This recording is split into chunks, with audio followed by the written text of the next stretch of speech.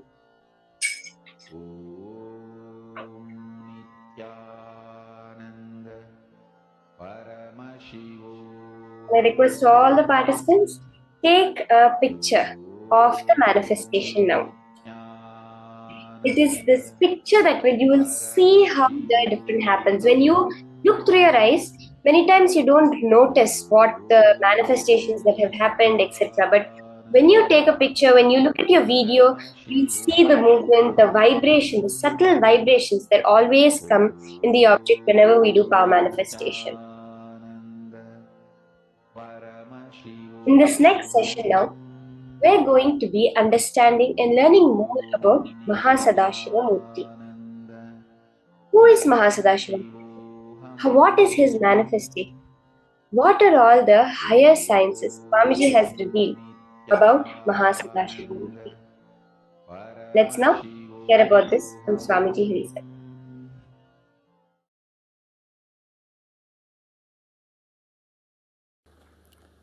I'm going to introduce some of the fundamental sacred secrets.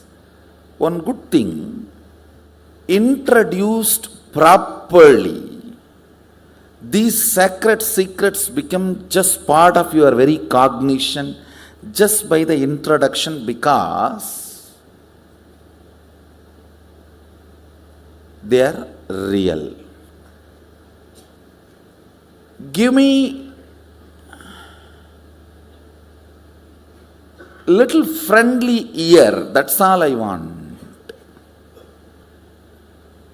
I commit with you, I'll make the cosmos into your experience. Understand?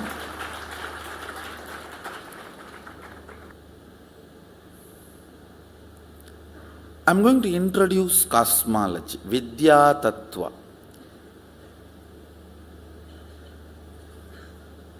As per the Agama, so for every concept or idea I introduce, I'll give you the original verse.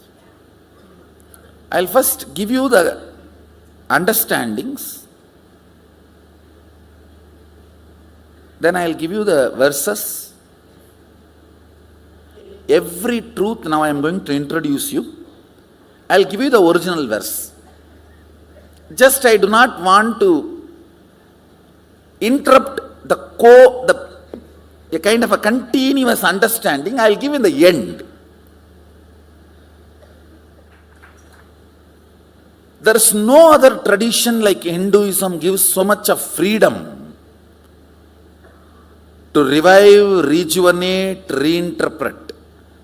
Because it gives so much freedom, we have no right to distort, abuse, hijack. Understand? I am repeating. Because your mother gives you so much love, freedom, trust, you should not harm her. Because she never expects harming from you. Hinduism gives so much of freedom to reinterpret, reinvent, rejuvenate yourself. So you should not hijack, abuse, misinterpret, manipulate. Nothing else is required. If all the Hindu gurus come back to the original Shastra, planet Earth is saved. Nothing else is required. Fundamentally, few understanding. Please listen. You are made of the same material in which Sadashiva is made. In Sanskrit, the word dhatu is used. You cannot literally translate that word. The word has no equivalent English word. So, I am creating my own word. Sadashiva wax. I'm just trying to map that word dhatu into English. There is no equivalent word. Lot of Agama words have no equivalent word in English because the concepts are too big.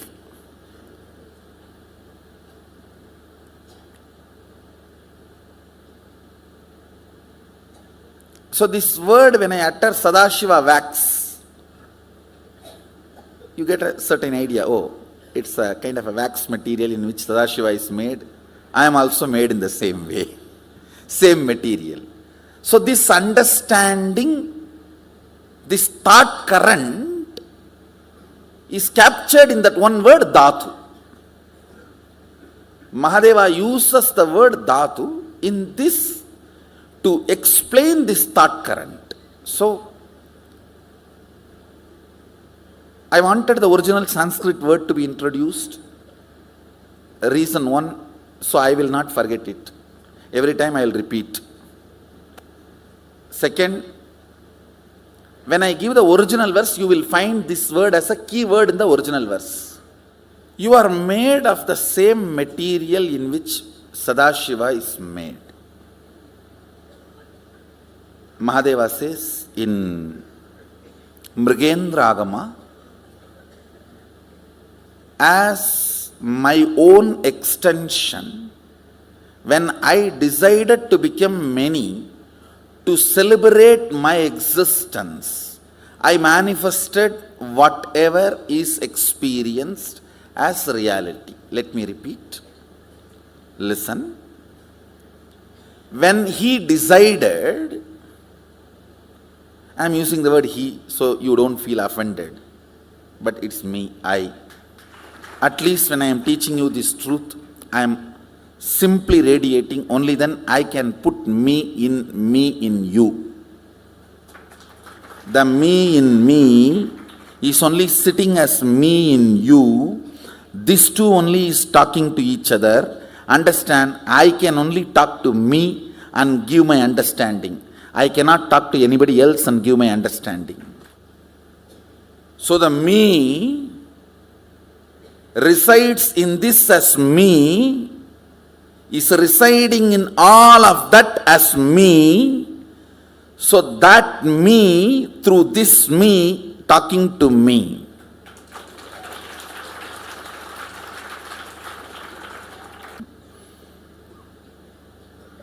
Mahadeva is very clear. Even when you are struggling to realize his existence as you, he is you. Understand? I am repeating. Even when you are struggling with your self-doubt, self-hatred, self-denial, to realize you are Sadashiva, even during that period, you are Sadashiva.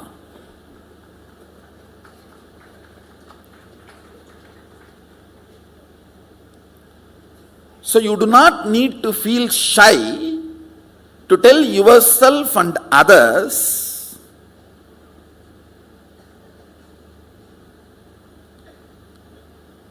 you are made out of the same material wax Sadashiva is made. Listen carefully.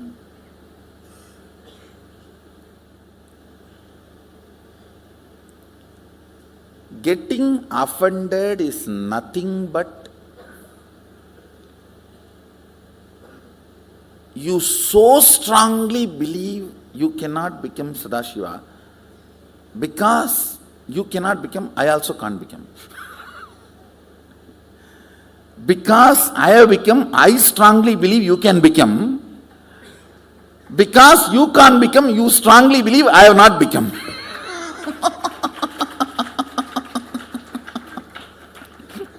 And this is what is the whole fight going on. So second, listen, Mahadeva says, I became many to celebrate my existence.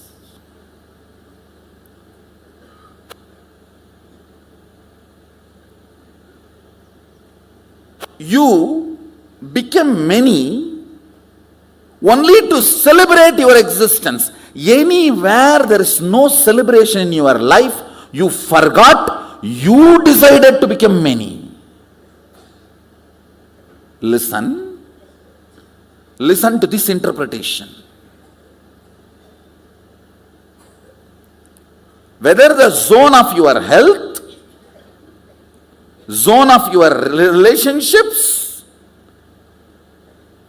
in any zone of your life, if you are not celebrating your existence, you forgot, you decided to manifest that. You decided to project that. Because this is too important, understanding you need to have.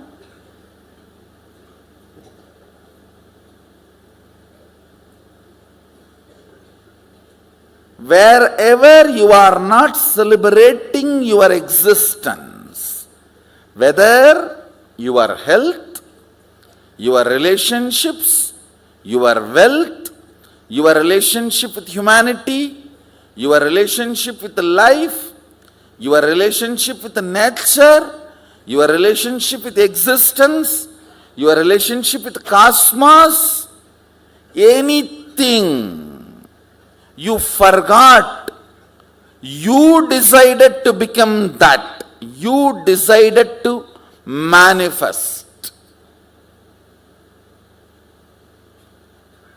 If you know you are manifesting, it is celebration.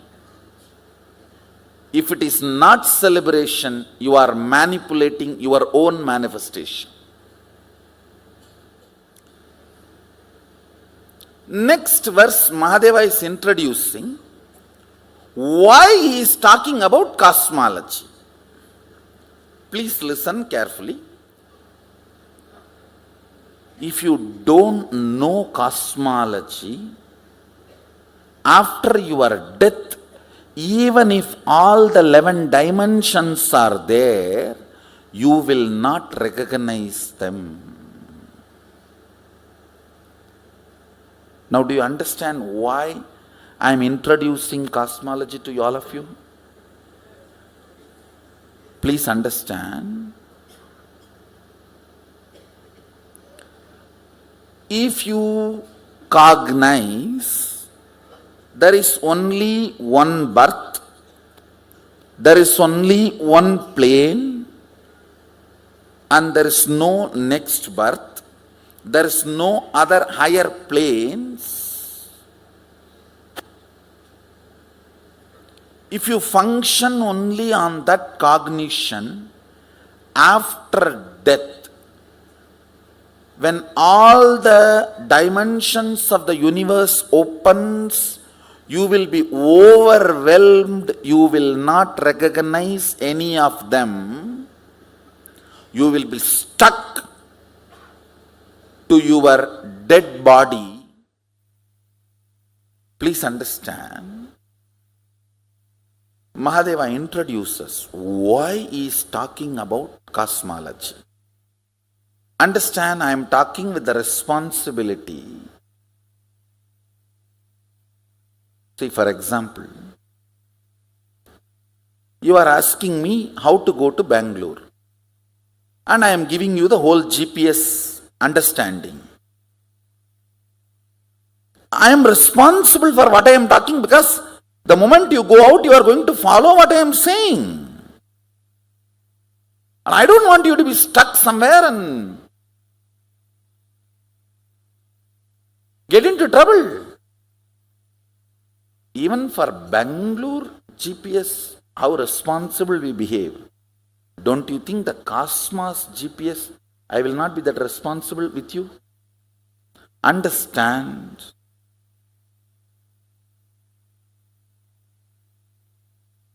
Why I need to insist so much on my integrity? Because many of your old cognitions you may have to give up.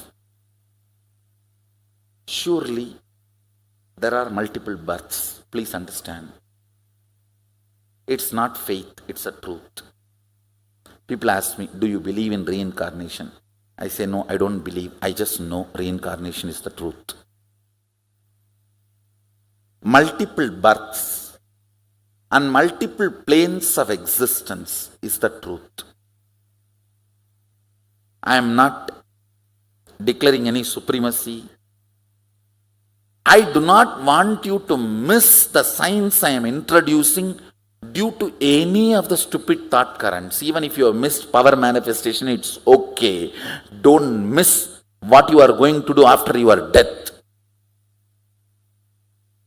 Your cognitions now, please understand, your cognitions now matters what you are going to decide after you leave your body.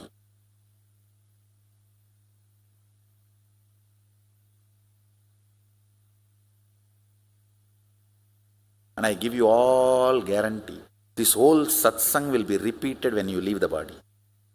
I'll be there. I'll be there repeating this whole satsang for you when you are leaving the body. Not just satsang, telling you this whole thing.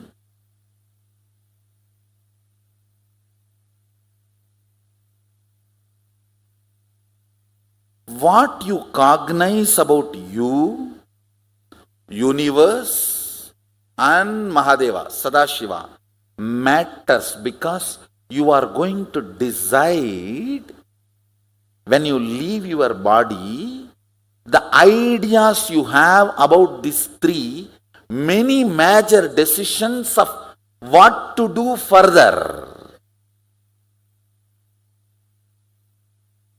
For example, somebody is in a big trouble. Only if he knows what all countries he can enter, what all possibilities he has, he can take the best decision for his future.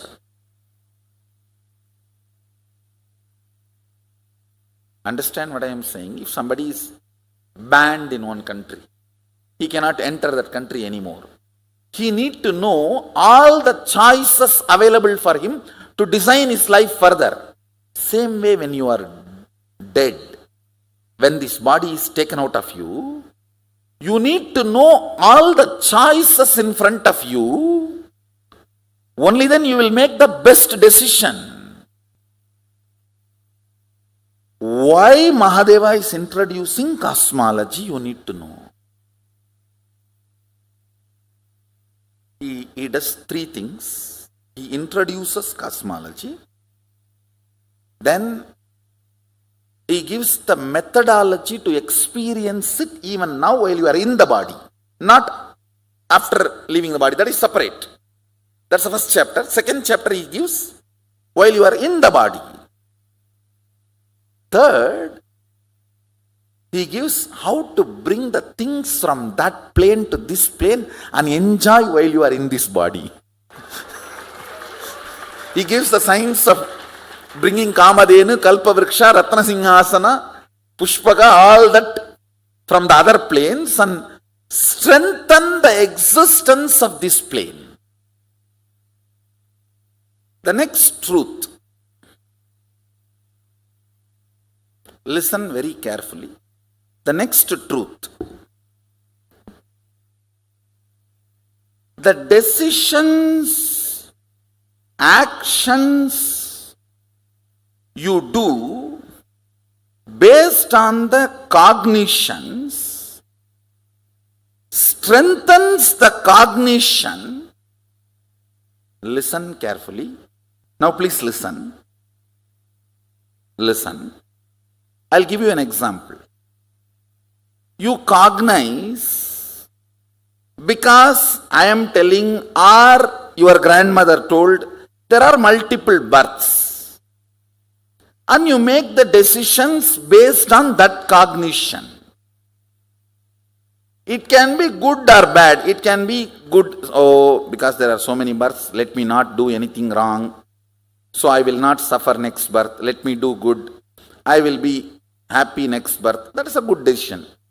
You can even do bad decision. Oh, there are so many births. Why to do anything? Let me just loiter around and I'll come back and do anything next time. What is the urgency? We have enough time. You can cognize that also.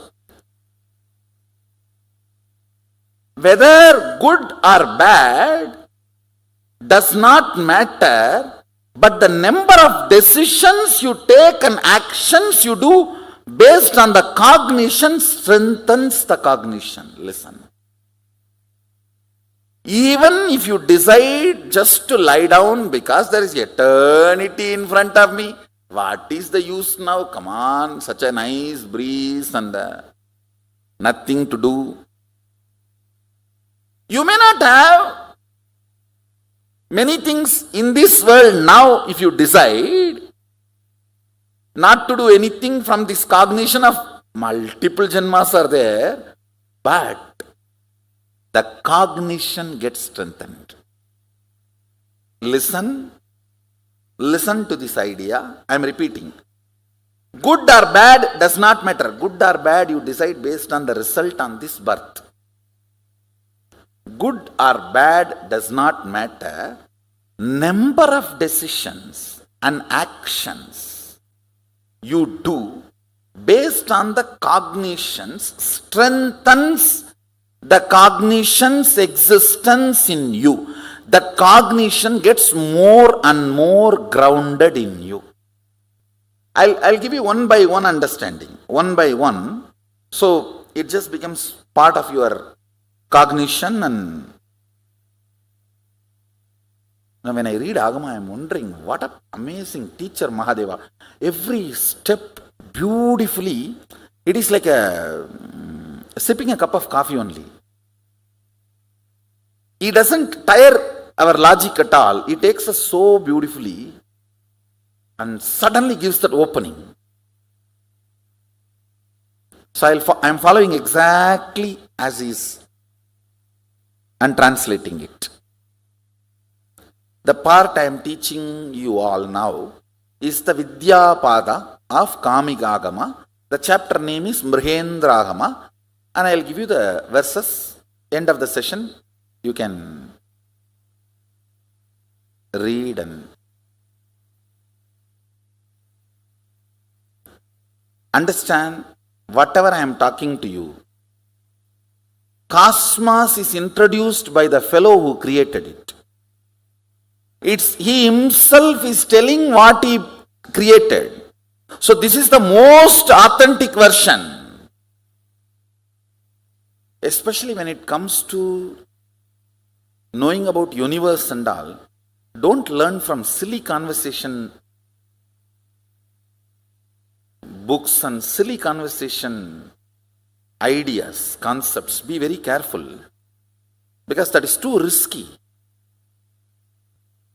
Whether you practice yoga or your understandings about the cosmos, life, always find the original Shastra Pramana.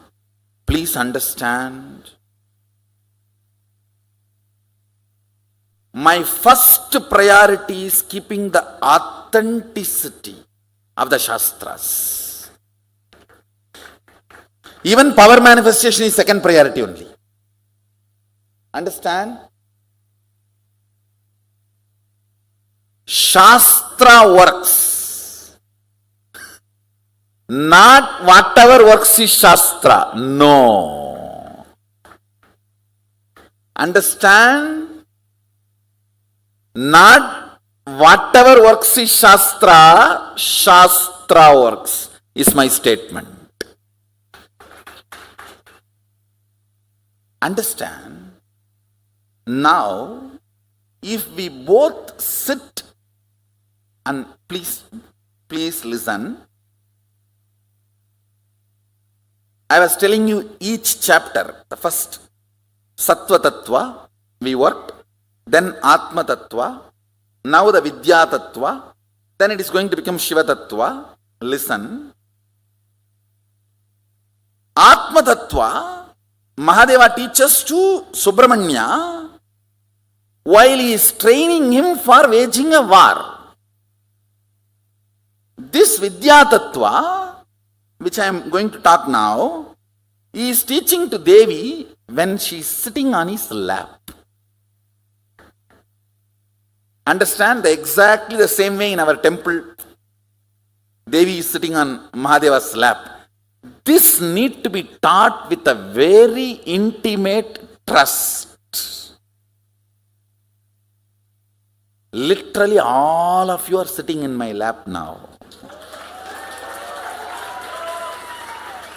It is not physical, it is the kind of the understanding and intimacy where we both know we are integrated to each other. Understand? Because I am talking about something unmanifest, avyakta. Yes, you can be doubting, but what is the result? Waste of your time. How many of you are understanding? Understand. When you get up morning and decide to brush your teeth, take bath and go to your office and attend to your work, earn money, you can decide because you have multiple births and you are free. It is just because you are enjoying what you are doing, Or you can decide, no, I have only one birth, I just have to squeeze maximum from this planet Earth and bring it under my control and do everything I can within this 100 or 100, whatever time I am going to live. Anything can be the reason why you are doing what you are doing. Whatever is the reason why you are doing what you are doing is going to be more and more strengthened in you by more of the decision and actions of you. How many of you understand this? Come on, listen. I'll give you a few minutes now. You don't need to show to anybody else, just for your own sake. These three questions, what is the idea you cherish in your heart? Do you really feel that you are going to exist after death? Means there is a life after death. First question, do you feel you are going to exist after death? Second, you see, you are not going to show these answers to anybody. It's for you. It's not survey. Understand? It's not monkey survey. It's mind survey. It's for you. It's not for others. Do you feel there are multiple planes in the universe? Yes or no? It's for your own. What you cherish. Do you feel there is an independent intelligence in front of which you are going to be there? When you go and stand in front of Mahadeva, in the throne, you are going to see mirror. You are going to see the mirror in the throne.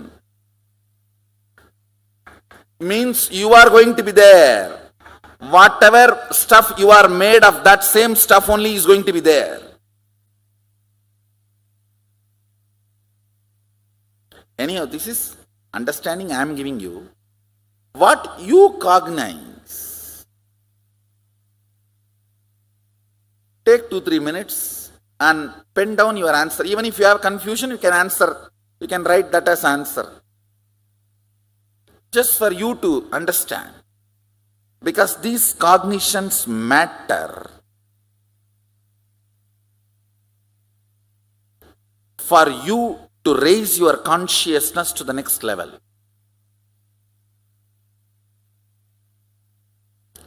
this all matters not only your journey after death, even your journey while you are alive. It's for you to contemplate and think for a few minutes. Because many times, just because you never thought about them, they remain as a blind spot. See, you have a huge property in your hometown and never you have been informed about that and you never saw your document and not using it because you did not know is the huge blind spot. Same way, sometimes many of these great understandings and experiences, because they remain as a blind spot, you never contemplate or look in. You don't use them in your life. Listen, almost all the important ideas I need to convey as an introduction to Vidyapada, I have conveyed. This last one idea, please listen. Because it is all about unmanifest. Listen, please listen. Listen. Because it is all about the unmanifest. Unmanifest means not directly perceived by your senses. But don't think it does not exist. If the software with which you are operating, if that software is upgraded, see, it's like if you upgrade your software in your iPad, in your tablet, the camera definition can be increased. It can be HD camera. The quality can be raised. Or the information you capture can be processed in much higher level, in higher frequency. Capturing, processing, everything can be done in next level if the software is upgraded. See, Mahadeva defines initiation. Because of your oneness, feeling connection, just imbibing, downloading the cognitions of your Guru as your own, without wasting time in reinventing is initiation.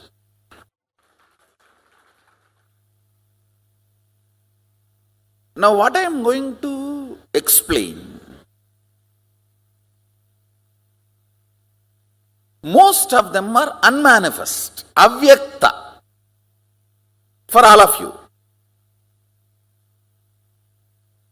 But I am going to upgrade your software, means the material out of which you function. If it is agitation, you will not understand the unmanifest. If it is restful awareness, your connection with unmanifest will become so strong. Unmanifest will become strength of your being. Understand? Ultimately, when unmanifest becomes your strength, your life becomes extraordinary. You are made out of the same Sadashiva wax, same material out of which Mahadeva, Sadashiva is made, means ultimate. Whatever is ultimate, that ultimate is made out of some stuff, the same stuff out of which you are made. That's the first thing. Second,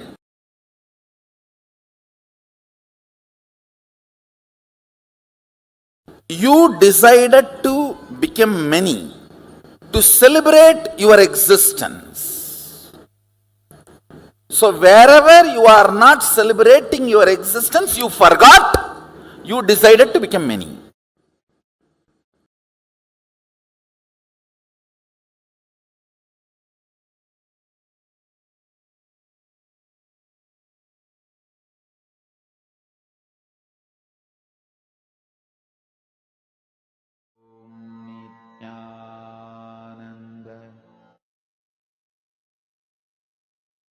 So beautifully, Swamiji had explained to us how we are made of same dhatu, the wax of Mahasadahiva, Paramashiva, and how whenever we celebrate whatever we have made it happen in our life, like whatever is happening in our life, if we celebrate it, then we are very clearly understanding, we start cherishing the cognition we are manifesting it. If there is some manifestation of us that we are not celebrating, it is just that we have not yet cognized it is we who is manifesting. Multiple levels, Swamiji explained this to us, and Swamiji had revealed various levels of powerful cognitions just in this one session, right? So now let's take a few minutes and we're going to go through what Swamiji had revealed to us during this session. Let's take a few minutes and let's go through the beautiful revelations that Swamiji revealed about who is Bhagavan Mahasadahiva Murthy.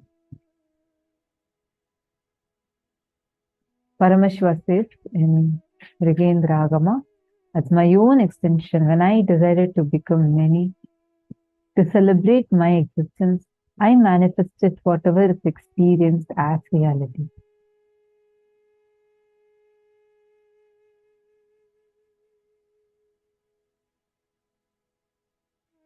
This is from the 12th verse of Mrigendra Agama.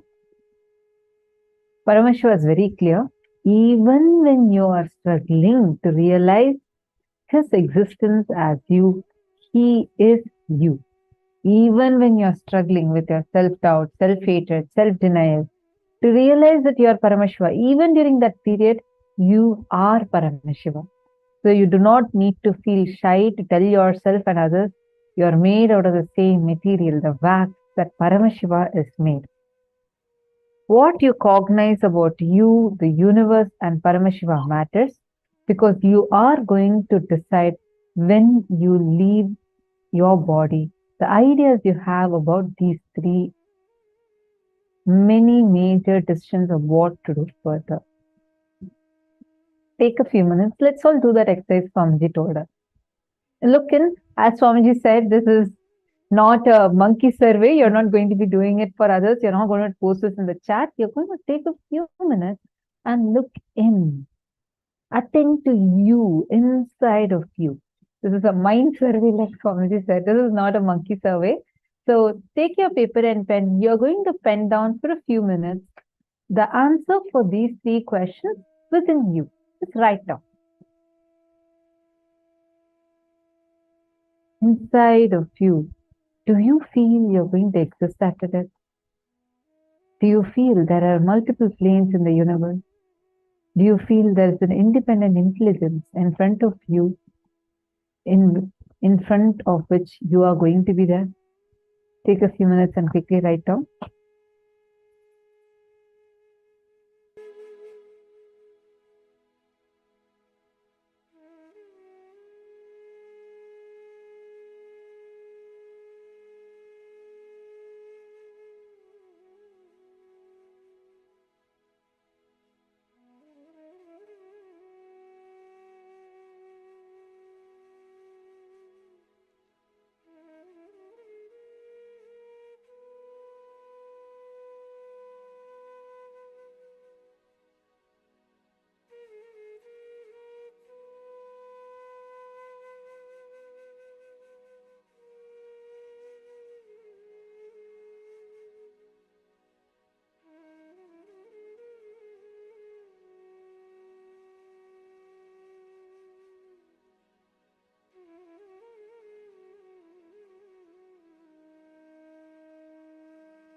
Right?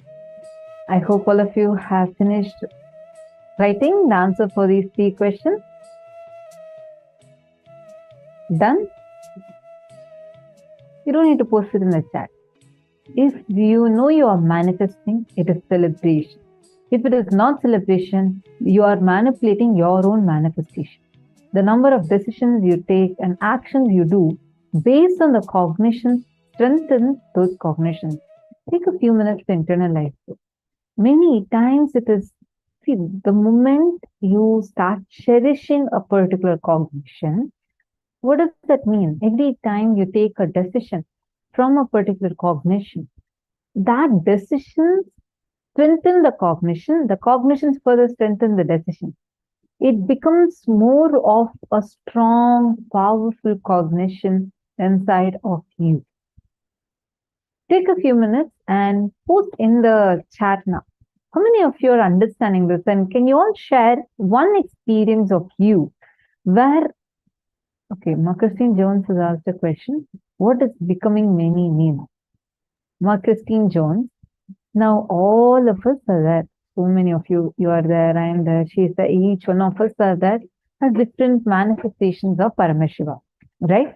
Now, Paramashiva describes how he manifested as all of us to enjoy himself, to celebrate himself. That is why it says, Ekoham bahushyamaha. Let me become many, let one become many to celebrate my existence. That is why every time you remind yourself that you are Paramashiva and even declare, see, because of our self-doubt, self-hatred, maybe we won't even be having the guts to declare, but saying, whether I cognize now or not. Swamiji has told that even when I go through the worst phase of mine, even I might be struggling with my own delusions or incompletion, self-doubt, self-hatred, even at that time, Swamiji said, I am still Paramashiva. So from that I declare, let this become a reality. It will become a reality. Paramashiva will rush to you to make what you want happen. So understand, cherish those powerful cognitions. Hold on to those powerful cognitions. It will empower you. And that is the reality. Whether we understand or not, it is the reality. But whenever you say, see, when you say that, actually there's a story where Guru initiates a disciple and says that, see, you are Brahman and everything around you is Brahman. So your consciousness, everything around you is consciousness. And the disciple, the session is over, he goes to the market, he's walking, and all of a sudden, all the people are all running around. They're all saying, go away, go from this way, go from this way. And mad elephant is running and coming towards his side. Elephant has gone mad, it is coming, running and coming towards his side. And this fellow goes, he says, no. My guru has told me that everything is Brahman.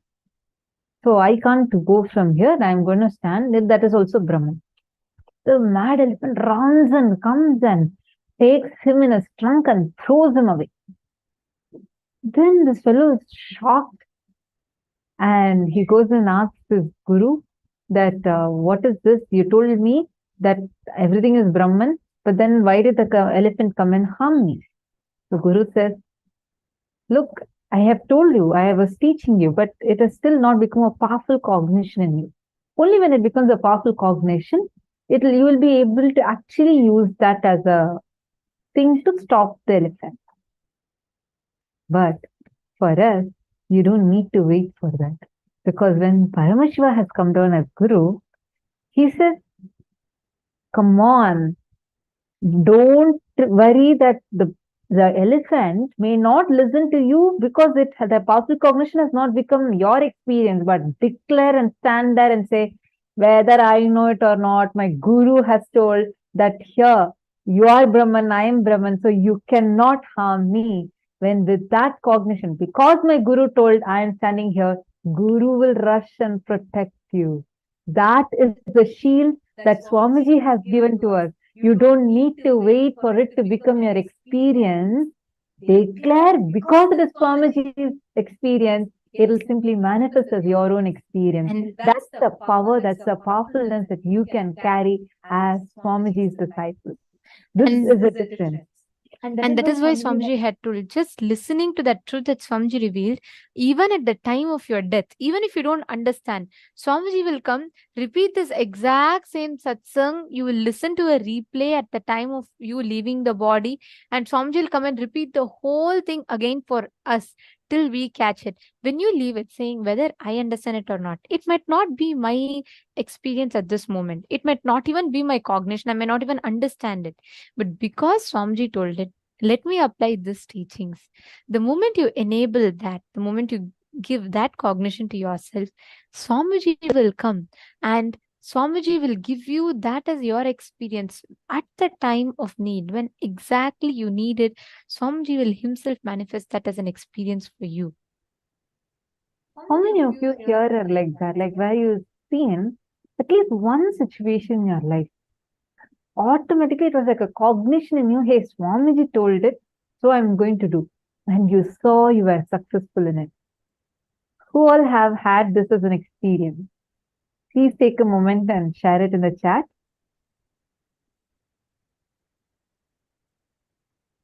Mahasadahiva Murthy, nice to see you.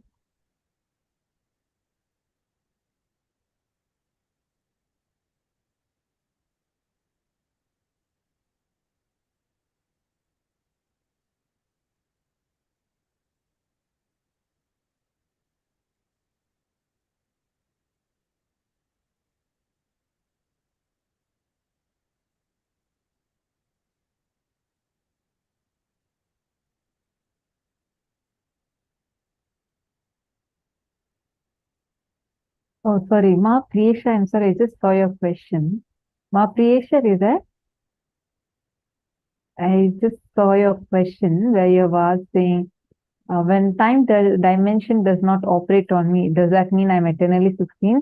Well, Swamiji had said, see, it is you choosing the quality of eternally 16, all the qualities, and taking that and making it eternal. Whether time acts on you or not, you will continue to exist as eternally 16.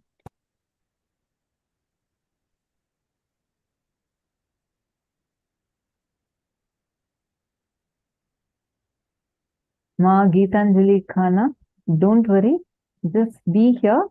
Swamiji will take care, Swamiji will heal you. Just be here. I read your message.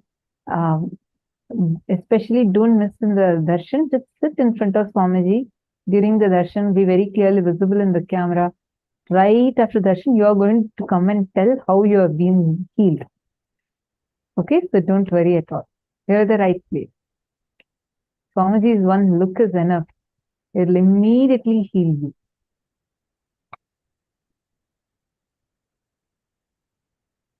All right, come on. Now, I request all of you, take a few minutes and share. How any one experience of yours where you felt like because you declared, Swamiji has told, so I will be able to do. You were just like that able to do it. Like Swamiji made it happen for you, whether it was your experience, the cognition was your experience or not. Doesn't matter if I catch the cognition or not. Doesn't matter if I experience the cognition or not. Doesn't matter if I'm still struggling from this cognition. My Guru has told, my Guru has experienced it. Absolutely. And Mahongli Wong also add one more statement to it. Say that because he has told, now it will be my experience also. Because whether you experience it or not, his experience will become your experience. Lovely cognition. Thank you so much for posting. All right, now let's all enter into power manifestation. Are you all ready? So joining us here, we have Ma Nitya Shambhavananda, who is going to be guiding us to the next round of power manifestation.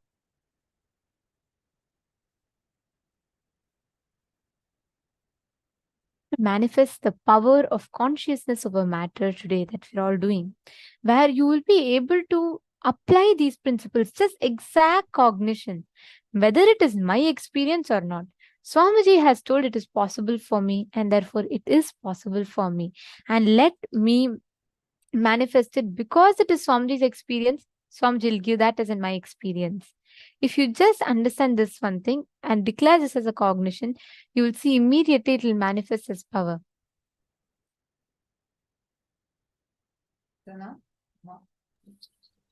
So now we are having Manitya Shambhavananda, who is going to be taking us to the next round of power management.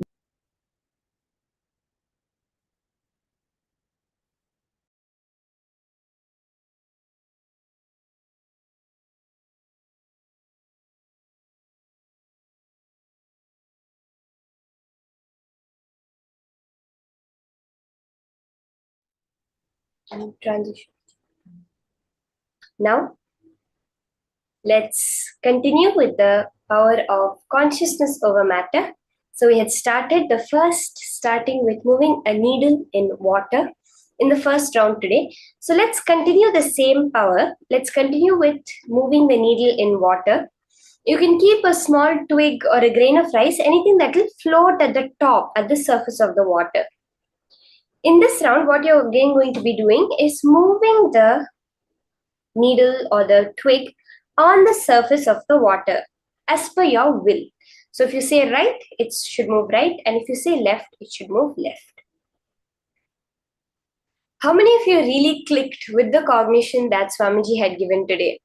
Which was just now, Swamiji said, you are made out of the same source material that Paramashiva is made out of. If you're struggling to understand this, understand Paramashiva is struggling to absorb you.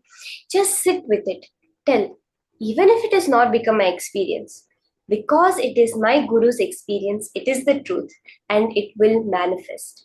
That is enough. The manifestation will just flow through you and happen. It's so powerful when Swamiji says that you are Paramashiva.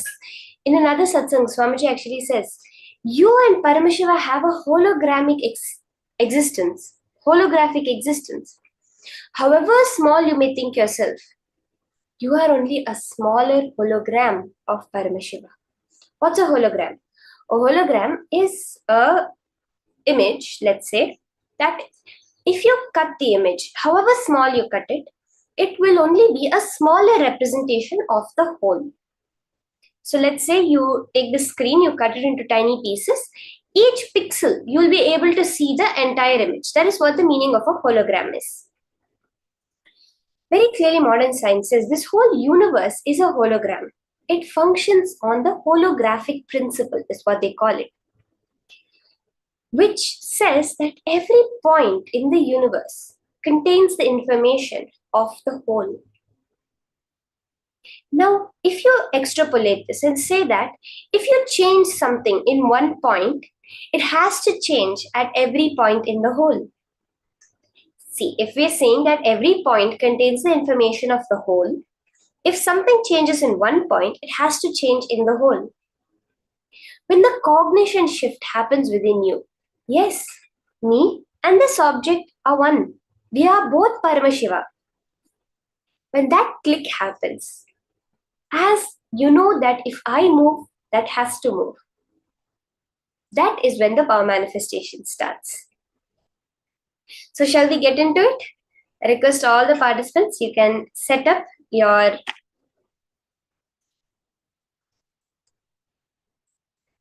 object, whatever you're going to be moving, the twig in the water. Let's all set it up and keep.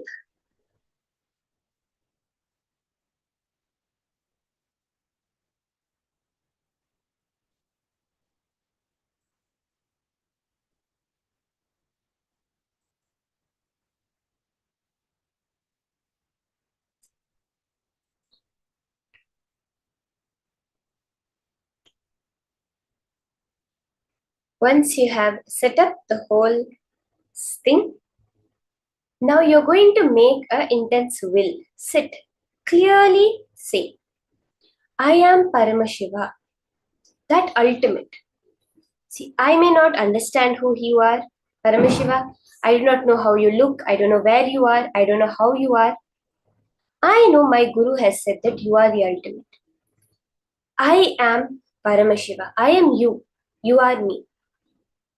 Now, as Paramashiva, if my will now manifest as reality, when the shift happens within, the movement will happen outside.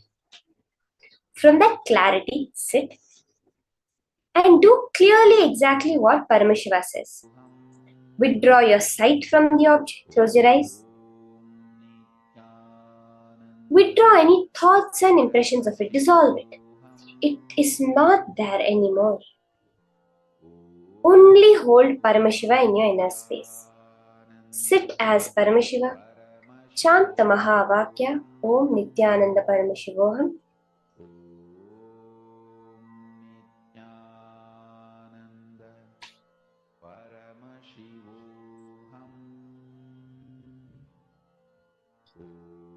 And just become Paramashiva. Experience that part of you, that which remembers you, but which you never have to remember. Observe the observer.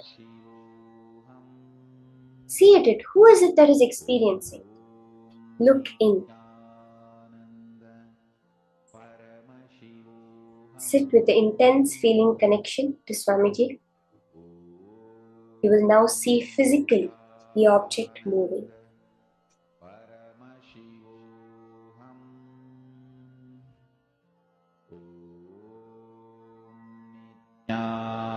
Nityananda Paramashivoham Om Nityananda Paramashivoham Om Nityananda Paramashivoham Om Nityananda Paramashivoham Om Nityananda Paramashivoham Om Nityananda Paramashivoham Om Nityananda Paramashivoham Om Nityananda Paramashivoham Om Nityananda Paramashivoham Om Nityananda Paramashivoham Om Nityananda Paramashivoham Om Nityananda Paramashivoham Om Nityananda Paramashivoham Om Nityananda Paramashivoham Om Nityananda Paramashivoham Om Nityananda Paramashivoham Om Nityananda Paramashivoham Om Nityananda Paramashivoham Om Nityananda Paramashivoham. Om Nityananda Paramashivoham. Om Nityananda Paramashivoham. Om Nityananda Paramashivoham. Om Nityananda Paramashivoham. Om Nityananda Paramashivoham. Om Nityananda Paramashivoham. Om Nityananda Paramashivoham. Om Nityananda Paramashivoham. Now, as you're doing the power manifestation, I just wanted to reiterate one thing. See, life works as a feedback system. The signals that you send out to the cosmos is what comes back as your reality. As Swamiji says, the cosmos is a big tathastu. Life is a big so be it. Now, when you're doing the power manifestation, as I was saying, when you're looking at the object, when you're thinking, oh, is the object moving? Can you make the object move? Make the object move. Make the object move.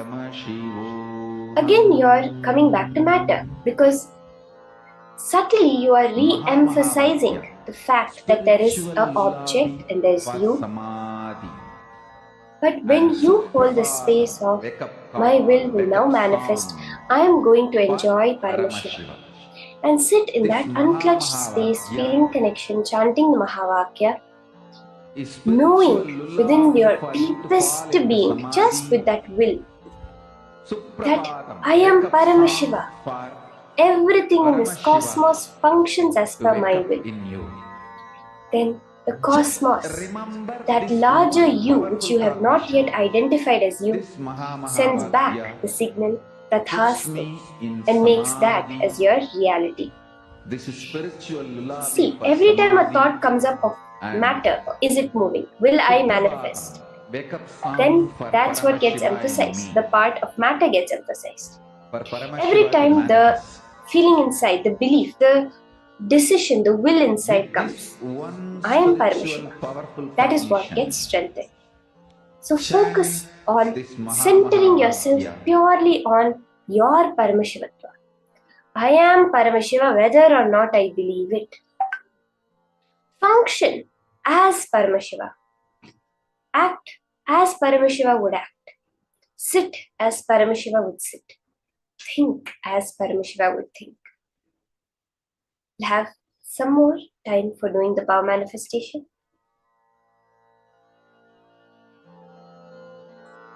Mahavagya, spiritual lullaby for Samadhi, and Suprabhatam, wake up call, wake up song for Paramashiva, for Paramashiva to manifest. With this one spiritual powerful cognition, chant this Mahavagya. Om Nityananda Paramashivoham. Om Nityananda Paramashivoham. Om Nityananda Paramashivoham. Om